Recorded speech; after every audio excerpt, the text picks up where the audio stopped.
Bismillahirrahmanirrahim. Assalamualaikum warahmatullahi wabarakatuh. Salam sejahtera untuk kita semua, sahabat pembelajar. Melanjutkan pembahasan kita tentang bagaimana membangun komunikasi efektif berbasis NLP.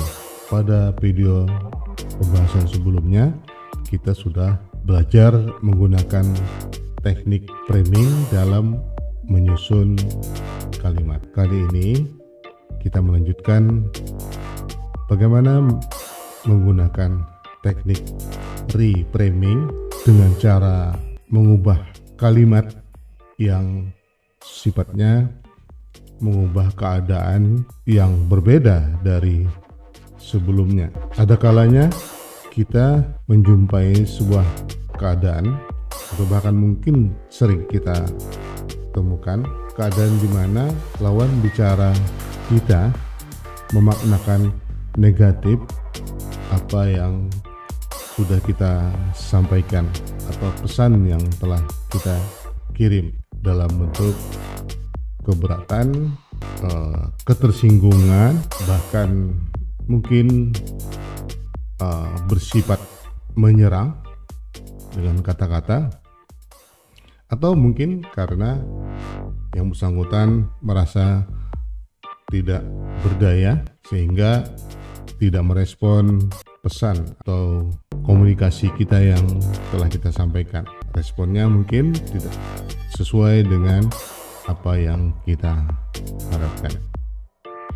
Nah, untuk kondisi seperti ini kita dapat melakukan framing ulang dengan suatu kalimat dalam bentuk pesan baru untuk mengubah keadaan tersebut. Proses inilah yang disebut melakukan framing ulang atau reframing. Proses reframing adalah secara sengaja membingkai ulang suatu kalimat sehingga memiliki makna yang betul-betul berubah secara dramatis. Yang dengan demikian reframing bermaksud untuk memberikan makna ulang dari apa yang sudah kita sampaikan sebelumnya, atau mungkin keadaan tertentu yang mengubah keadaan sebelumnya. Nah, tujuannya pertama menimbulkan perspektif yang berbeda, adanya pilihan tindakan lain, lebih membesarkan hati, positive thinking, atau terlepas dari keterikatan makna sebelumnya.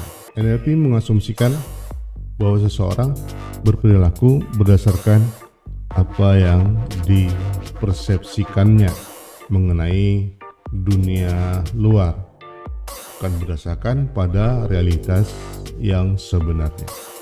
Persepsi yang dibuat merupakan representasi atau perwakilan dari dunia luar yang ada di dalam otaknya.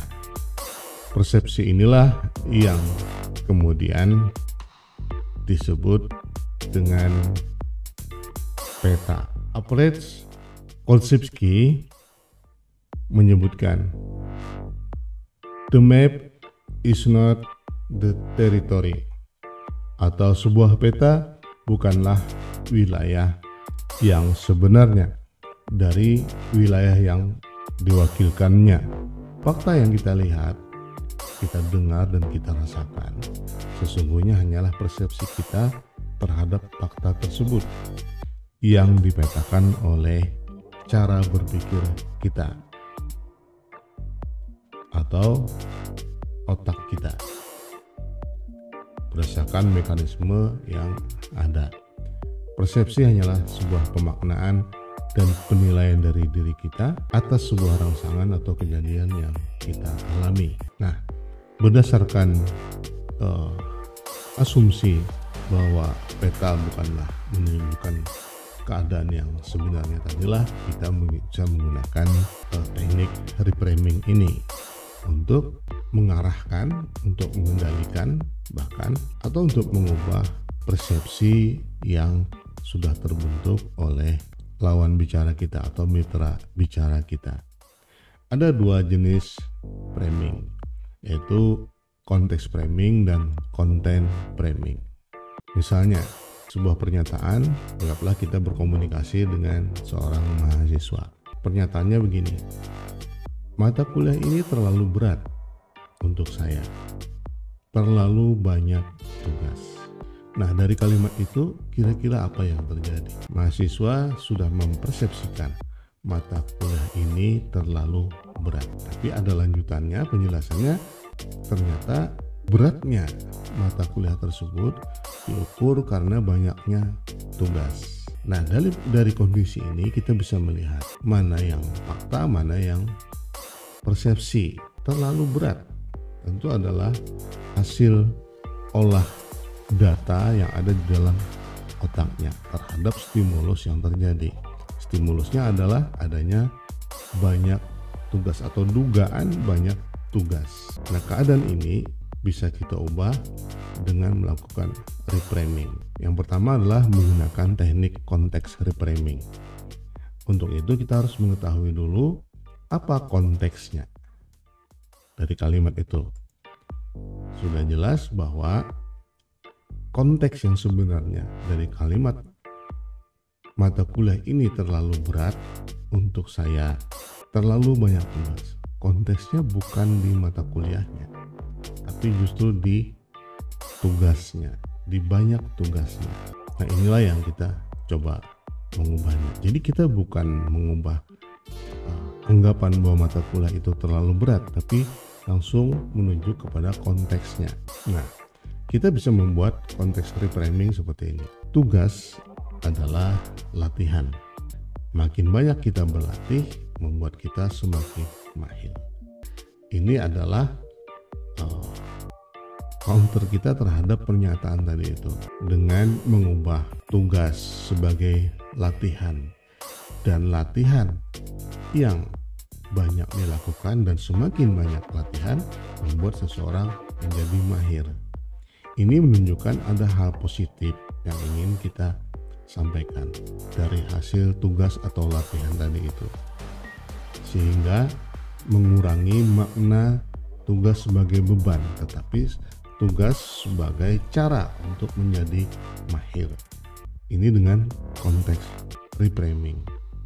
Nah, dengan kalimat tersebut kita berharap mahasiswa mengubah cara berpikirnya bahwa tugas ada tujuannya, yaitu memahirkan dirinya, dan tentu saja ini bermanfaat bagi masa depannya.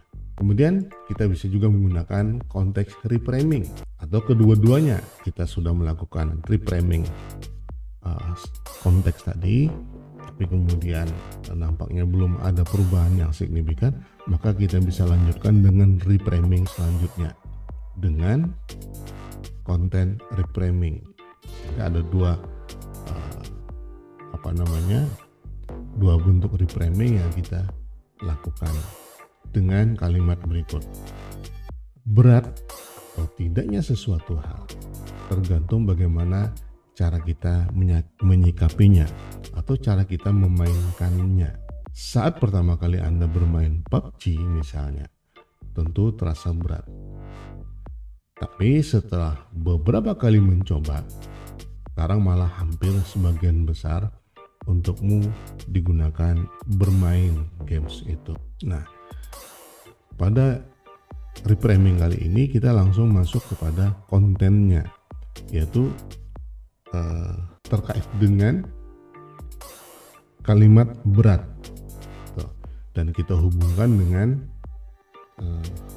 bagaimana cara seseorang menyikapi terhadap perasaan berat tadi itu. Dan kita masuk pada pemaknaan ulang dari sebuah masalah, ya, dengan menggantikannya dengan permainan. Jadi tugas tadi kita ubah pemaknaannya menjadi sebuah permainan.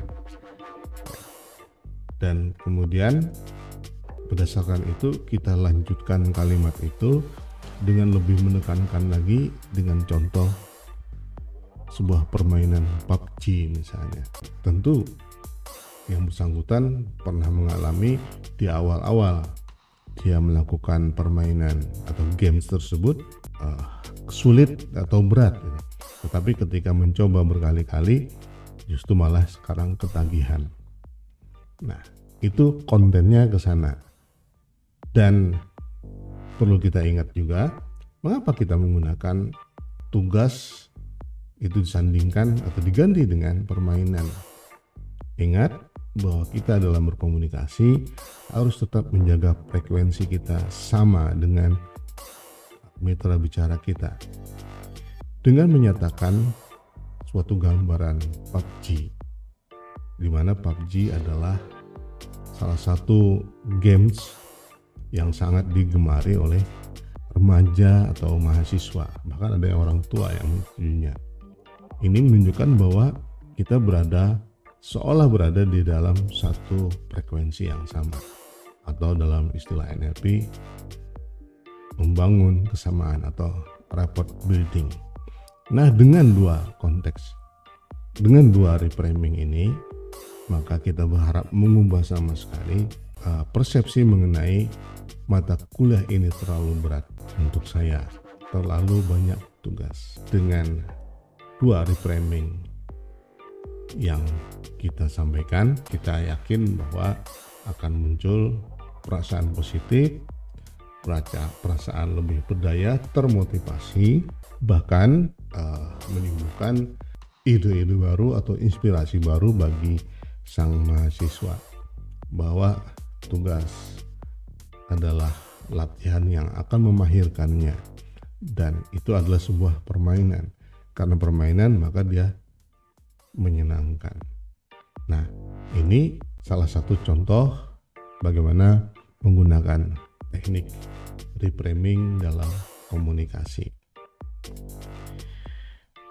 Silahkan gunakan contoh-contoh kalimat-kalimat lainnya, atau sehari-hari kita berjumpa dengan keadaan-keadaan yang membuat kita harus melakukan reframing. Semakin banyak kita berlatih, semakin mahir kita menggunakan teknik-teknik NLP ini. Sampai di sana, semangat belajar, learning, doing, and playing. Jangan lupa subscribe bagi yang belum subscribe, agar selalu mendapatkan update dari video-video dari channel ini. Assalamualaikum warahmatullahi wabarakatuh.